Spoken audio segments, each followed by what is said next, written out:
शुभ प्रभात, नमस्कार मित्रों। वृंदावन, मथुरा, गोकुल, नंदगांव, बरसाना, गोवर्धन सहित वे सभी जगह जहां श्री कृष्ण जी का बचपन बीता और आज भी जहां उनको महसूस किया जा सकता है, जैसे कि सांकोर आदि में, वह सब ब्रज 84 कोस का हिस्सा है। ब्रज 84 कोस की परिक्रमा एक देत, लक 84 योनि के संकट हरिहर लेत, वृंदावन के वृक्ष को मरम ना जाने कोय, डाल डाल और पात पे श्री राधे राधे होए। आइए जानते हैं इसके बारे में विस्तार से। वेद पुराणों में ब्रज की 44 कोस की परिक्रमा का बहुत महत्व है। ब्रज भूमि भगवान श्री कृष्ण एवं उनकी शक्ति राधा रानी की लीला भूमि है। इस परिक्रमा के बारे में वाराह पुराण में बताया गया है कि पृथ्वी पर 66 अरब तीर्थ हैं और वे सभी चातुर्मास में ब्रज में आकर निवास करते हैं। कृष्ण की लीलाओं से जुड़े हैं 1100 सरोवरें। ब्रज 84 कोस की परिक्रमा मथुरा के अलावा राजस्थान और हरियाणा के होडल जिले के गांवों से होकर गुजरती है। करीब 268 किलोमीटर परिक्रमा मार्ग में परिक्रमार्थियों के विश्राम के लिए 25 पड़ाव स्थल हैं। इस पूरी परिक्रमा में करीब 1300 के आसपास गांव पड़ते हैं। कृष्ण की लीलाओं से जुड़ी 1100 सरोवरें, 36 वन उपवन, पहाड़ पर्वत पड़ते हैं।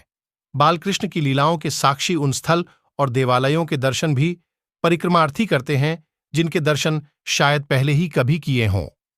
परिक्रमा के दौरान श्रद्धालुओं को यमुना नदी को भी पार करना होता है।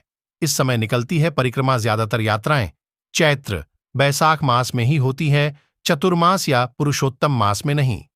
परिक्रमा यात्रा साल में एक बार चैत्र पूर्णिमा से बैसाख पूर्णिमा तक ही निकाली जाती है।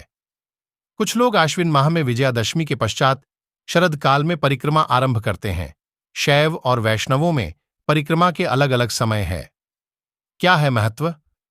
मान्यता है कि भगवान श्री कृष्ण ने मैया यशोदा और नंद बाबा के दर्शनों के लिए सभी तीर्थों को ब्रज में ही बुला लिया था।